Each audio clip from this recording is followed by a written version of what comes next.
Hey, what's up, nerds? Paul Conti here. As promised, I wanted to do a little compare and contrast on the three Maggoth lords.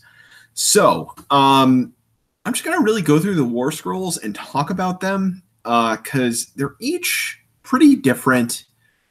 And I don't know, they have an interesting place in the Nurgle Force. So first things to note, each of the three are 260 points, and they are all unique. They are all Nurgle Mortal Rotbringers, so they do not carry the demon keyword, but they carry all of the other vital keywords. So along with that, their mounts are relatively similar. So I'm just going to quickly go through each one on their mounts. Each one has their monstrous claws attack, and they have some sort of missile weapon attack. So those not familiar, we have Morbid X Twiceborn, Orgoth's Demon Spew, and Bloab Rotspawn. Each of them has 12 wounds, as you can see, and a 4-up save, except for the 3-up save. Actually, I apologize. Everybody has a 3-up save except for Bloab. Their Monstrous Claws attack is, I believe, the same across all three units, beginning at 5 attacks each, 4-up, 2-up, 1 rend, 1 damage. And then each of them has a shooting attack. Morbid X has a 6-inch shooting attack, 3 attacks, 3 to hit, starts on 2 to wound, rend 1, 1 damage. Orgoth's has 1 attack, hits on 3s, wounds on 2s, rend 1, d6 damage. And then Bloab Rotspawn has a 12-inch attack with D3 attacks, 4 to hit, 2 to wound, rend 2, and D3 damage. And then each of them also has the hand weapons of the Rider. Morbid X carries his Flesh Reaper Scythe. So he's doing 5 attacks, 3s and 3s, rend 1, 2 damage. Orgoth's has the Rot Axes, 5 attacks, 3s and 3s, rend 1, 1 damage. And then Bloab has 3 attacks, 3s and 3s, rend 1, 2 damage. So just looking across just the melee profiles, Morbid X is going to be your strongest in melee with, they're all 3-up, 3-up, rend 1, right? So Morbid X has 5 attacks and 2 damage. Then we have 3 attacks, 2 damage from Bloab, and then 5 attacks, 1 damage from Orgoth's. So he seems to be on the bottom for melee combat, and Morbid X on top with Bloab like a nice comfortable spot in the middle. As far as shooting attacks, Orgoth's and Morbid X both only have a 6-inch attack, and their usefulness is pretty limited. However, with a 12-inch range, D3 attacks, and D3 damage, Bloab has a decent shooting attack. It's not just like a nominal thing. You might actually get some real damage into somebody with that. Now and then. Overall, these guys are not like powerhouses on offense. They kind of hold their own, but they're half decent. They're not extraordinary. So, moving on beyond just that nitty-gritty, what do these guys each do? Morbid X is your guy built around Nurglings, or rather, you build Nurglings around him. So his Lord of Nurglings ability, at the start of each of your hero phases, you can pick a friendly Nurglings unit within 7 inches of him and add 1 model to it. Note, this does not say return a slain model. It is add 1 model. So even if you are already at your max unit size, you can add another model to it. Malicious Mites adds 1 to the wound rolls of friendly Nurglings within 7 inches of him. Nurgle's Rot. At the start of your hero phase, roll a die for each friendly unit. Each unit within 3 inches of any units with this ability. On a roll of 6, it suffers D3 mortal wounds, and Nurgle units are unaffected by this ability. That's very similar to the ability that you'll find on the Putrid Blight Kings and the Puscoil Blight Lords, except it doesn't give you the ability to heal. Find on the Repugnant Regrowth ability, roll a die in your hero phase. On a 4-up, heal 1 wound that's been allocated to Morbidex. On a 6-up, heal D3. So it's just done in separate rolls, done a little bit differently. But he still has the ability to heal himself. Out of the 3, Morbidex really kind of stands on his own most as kind of like a mid-range combat monster. He's throwing 5 attacks with his scythe. He's throwing 5 attacks off of the claws. And he is also doing a shooting attack, which is fairly weak in close range, but it's still there. He heals himself. He's got 12 wounds. He's got a 3-up save. He is a mortal, so he can get the buff from a Harbinger of Decay to give him a ward save. So that could be potentially useful if you want to kind of have a tanky, fighty hero. You just roll up with the Harbinger of Decay behind him to support. Having only 2 attack profiles here, he's not going to get a huge benefit from anything like the Glotkin's command ability, although it can't hurt, especially with a 2-damage scythe. He's doing some mortal wounds with Nurgle's Rot. He's potentially healing with Repugnant Regrowth. The real kind of miss here, I think, is these 2 abilities associated with Nurglings.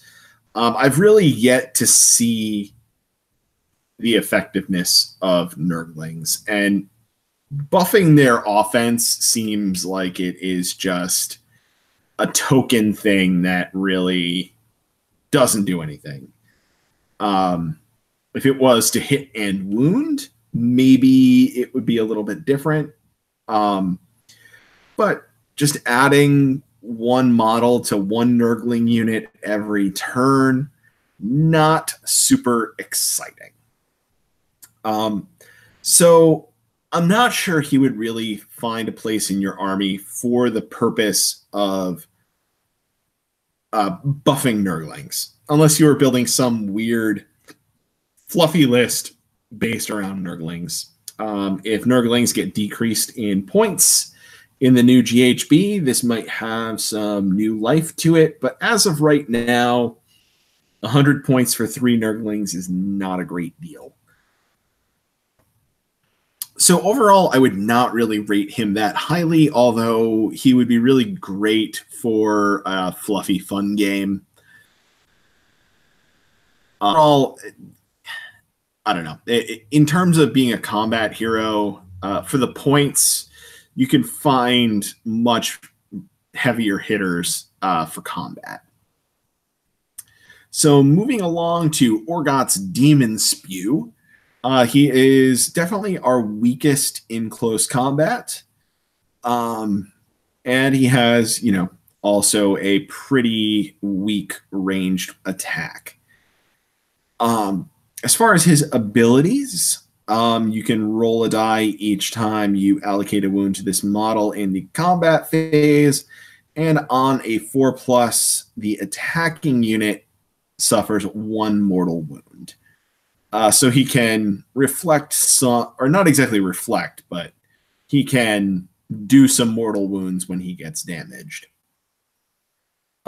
Fury of the Half-Blood, add D3 attacks to his rod axes if he charges. So that's not bad, but it still doesn't really make him overly powerful. And the rot axes at the end of the combat phase, roll a die for each enemy model that was allocated wounds caused by the rot axes in that combat phase and was not slain. On a 4+, it suffers a mortal wound. So it looks like he's trying to be a little bit more combat-y, but Morbidex actually seems more consistently good for combat. Also, he does have a command ability, so you use it in your hero phase. You pick a Nurgle unit within 14 inches, and you can re-roll failed wound rolls for that unit until your next hero phase. I would say not terrible, but there are so many better command abilities in Nurgle that I don't know that I would ever really spend a command point on that. So this guy's really not exciting. I just cannot see myself ever putting him on the battlefield. He's just, if the rod axes were like, if you have allocated wounds and something is not slain, it does something more than 1 mortal wound. If it was like on a 6, the model is slain, something like that, then it would be a little bit more exciting, but it just doesn't really grab me. So Bloab Rotspawn, this guy is a little bit interesting, and I think he's kind of overlooked. So he's kind of your mid-range of the combat abilities. He definitely has by far the best shooting attack out of the group. Now looking at his abilities, you have the Demon Flies. So at the start of your hero phase, roll a die for each enemy unit within 7 inches. On a 4+, they get -1 to hit until your next hero phase. So you've got a 50-50 in your hero phase of dealing out -1 to hits to enemy units. That's a pretty nice sort of conditional occasional debuff. Here's where the real magic happens, so to speak, or perhaps doesn't happen. The Wind Speaker Bells. Subtract 1 from the casting rolls of any enemy wizards while they are within 14 inches of Bloab Rotspawn. That is super good. People have been talking about how the Slaanesh Harpist has this ability, and I think that's a 24-inch bubble rather than a 14-inch bubble, so I understand the additional size of the bubble is definitely an issue, and it's probably cheaper. But it's also not coming on a 12-wound body that moves 10 inches, that has a good shooting attack, can hold its own in combat. And, oh, by the way, it's a wizard, too. Did we mention he is a wizard? So he has the Miasma of Pestilence spell, which goes off on a 6, which is always nice to see. A lot of Nurgle spells go off on 7s. So that is nice and unusual to see one on a 6. And this is actually pretty powerful. So you pick an enemy unit within 14 inches until your next hero phase. Roll a die at the end of each phase in which any wound or mortal wound was allocated to that unit and not negated. On the 2+, that unit suffers D3 mortal wounds. So this can do a few different things. This can be really good at thinning out hordes. Notice that this is combined with a good shooting attack. So you definitely have the ability to hit in more than just the combat phase and the hero phase with this. This gives you a pretty decent option to hit somebody in the shooting phase as well. You have plenty of spells throughout Nurgle that will deal mortal wounds. And of course, you have the combat phase. So, what can this be really good for? This can be great for sniping out heroes. A lot of heroes like to hide behind enemy lines. If you put the Miasma of Pestilence on something, and then perhaps you use, the spell from Rotigus, or some different spell, or even just the shooting attack off of Blowab, or just get into the combat and deal a wound or two to your enemy. This is potentially just going to snipe out heroes, which is pretty cool. It's fairly short range, but he moves 10 inches. He's fairly durable. And those demon flies, I think, may have an odd effect of keeping enemy units away from him because they don't want to get that debuff. Nurgle plays a lot of weird psychological games with your opponent. And things like this are definitely one of them. Maybe getting -1 to hit is not that crazy of an ability, but I've seen people avoid my Feculent Gnarlmaw like the Bloody Plague, and on a 4-up, it does 1 mortal wound. So, and if they ignore it, I get D3 Contagion. So I would say that these demon flies, if you really, like, when you're letting your opponent know what this does, if you kind of, like, emphasize that ability, you might create a bit of a psychological effect and make your opponents avoid it. So I think the package altogether, I think this guy is really underrated. I think he may still be pointed a little bit too high. I just finished painting him up, so I'm going to be giving him a whirl in some games, and I'll certainly report back as to how that goes. But for right now, out of the 3 Maggoth Lords, Blowab is definitely the winner for me. He has a strong spell. He is a mortal and a Rotbringer, so he has a choice of 6 additional spells that he can take out of the Nurgle lore, which conveniently includes Blades of Putrefaction, which is a very powerful spell also to get off. He's debuffing enemy wizards. He is potentially debuffing your enemy units, and he's no slouch in combat and has a moderate level shooting attack. A shooting attack with Rend 2 is nothing to be ignored. So he definitely has some interesting power to him here. So I will definitely be reporting back, but out of the 3, this is definitely my pick. I'm not really sure what you do with the other 2. Maybe you can use Morbidex as kind of a more melee combat heavy monster, sort of like a mid-rangey monster, although I think there's probably better choices that can get a Nurgle keyword or be allied into Nurgle. The advantage here is that he has the Nurgle, Rotbringer, and Mortal keywords, so he can benefit from a lot of different buffs. On the flip side, he's unique, so he can't take any artifacts, which is usually something that you really want to do on, some sort of combat monster. And then Orgoth's Demon Spew, I just don't know what you do with this guy. I just think he's not that great. Maybe I'm wrong, but he just seems like he doesn't really do much of anything. So let me flip back over here and stop sharing. And eventually my camera will come back. And my hair is a little crazy right now. It's been a crazy day. So that's kind of my summary on the Maggoth Lords. There's not really a ton to say about them.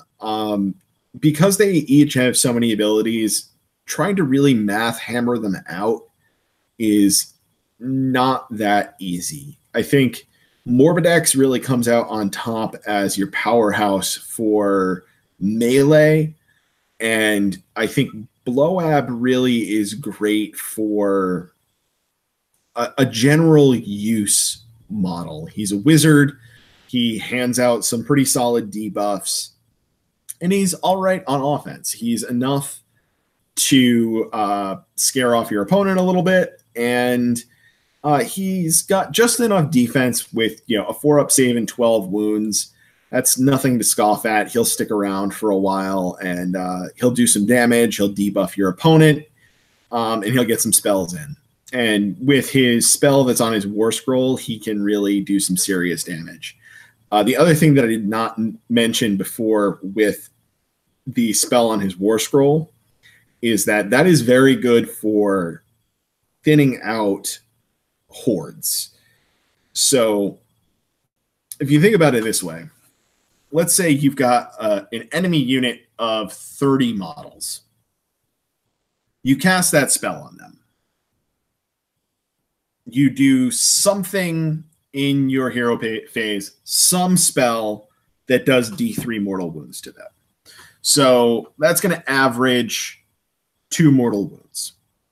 So then you do another D3 with that. So it's another average of 2. So now we're up to 4 mortal wounds. Then you get a shooting attack off with either Blowab or various other things in the army that might have a shooting attack, like your Great Unclean One, or your Plague Drones also have shooting attacks. Never forget those. So that is, say 1 damage and then another D3 mortal wounds. So now we're up to, 7 damage on stuff. Then you get into the combat phase. You deal however many wounds you do in the combat phase, plus another D3, so another average of 2. So it's whatever you get in the combat phase. You're taking, whatever you're doing, and you're increasing it by like an average of 6 mortal wounds if you get damage off in 3 phases. And then that also then goes over to your opponent's turn. So you're going to be potentially doing extra wounds to your opponent in their combat phase as well. Big thing to note there is for thinning out hordes, if your opponent doesn't have a command point in the bag, you're really putting them at some serious risk for battle shock when you're taking off, whatever damage you do plus an extra average of 6 models. For a unit of 1 wound models. It's also, as I said, very effective at really going after low wound heroes, all those 5 wound heroes running around. Things like the things that are really powering up Legions of Nagash and powering up Daughters of Cain. They have a lot of 5 wound heroes, where if you can get him into position to be within range of one of their heroes and then somehow get mortal wounds off or some other damage off onto that hero during that battle round, good chance you're taking out that hero. And those are really vital to those particular armies. And there's a few others out there that are really heavily reliant on buffs from heroes. So I think he's fairly effective as a hero sniper. And very, very good at thinning out hordes, which I really like as well. I'm a big fan of killing hordes, and hordes are really popular right now. At least in terms of, you know, Legions of Nagash, Daughters of Cain. Khorne tends to run a high model count. You can at least do a whole bunch of damage to Deepkin with all of their eels only being 2 wounds each. You know, Stormcast, most of their guys are 2 wounds each, so you can, you know, and don't have any saves against mortal wounds unless they're running Hammers of Sigmar. So you'll really start, you know, peeling away at least a few guys at a time, maybe trigger Battle Shock. So I think there's some real value there. I'm not sure what you do with Morbid X and Orgots, but I've got some plans for Blowab. I really like him a lot. I'm going to be testing him a lot. At very least, I think he's very good for like a fairly like mid-tier casual-ish sort of list where, you know, you're kind of trying, but you're not really going cutthroat. But I think he may have a place in a more nuanced, esoteric sort of Nurgle list. So that's yet to be seen. I haven't seen him pop up in any Nurgle lists yet. I know a lot of people kind of poo-poo the Maggoth Lords in general, but I really like Blowab a lot. And I think he's worth a lot more than people give him credit for. I think he's still maybe a little bit overcosted, but in the grand scheme of Nurgle, we have to think about this in context of, you know, what are you getting for things in the Nurgle allegiance? Maybe not, you know, maybe not really that overcosted. So anyway, that's about all I got for now. I just wanted to do that. That was one by popular demand out of the Maggoth of Nurgle Facebook group. So I was glad to be able to get that out for you guys. Hope everybody enjoyed. Hope it was informative. Yeah, Blowab is king. Hope to see y'all on the battlefield.